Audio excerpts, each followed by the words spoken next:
Considerações finais agora do grupo 2.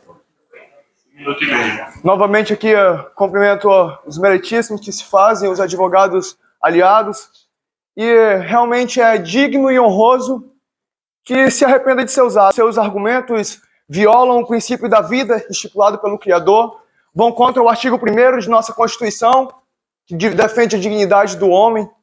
E ao público aqui presente, deve estar se perguntando, e se ocorresse no Brasil, do que seria, o que poderia ser um país onde ocorrem tantos erros, vigorado a pena de morte?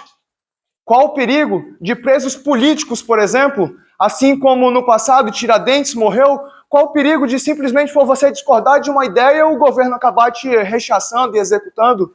Qual o perigo disso acontecer? Eu pergunto a vocês. Apenas por defender sua justiça, sua liberdade, integridade? Então, vamos citar alguns exemplos. Estados Unidos, por exemplo, onde alguns estados são aptos a declarar penas de morte, os índices de reincidência do preso que acaba cometendo o mesmo crime, 76%. Voltando à Noruega, um outro país, onde o objetivo ali é fazer a revitalização daquele indivíduo para que ele volte à sociedade, a reincidência que ele volte a cometer aquele crime, 20%. 20%, senhores.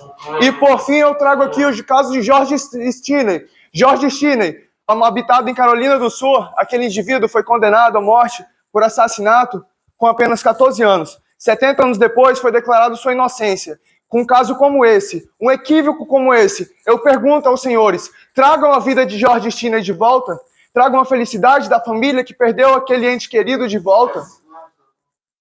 E aqui fica, qual seria a obra daquele jovem garoto se houvesse ocorrido justiça?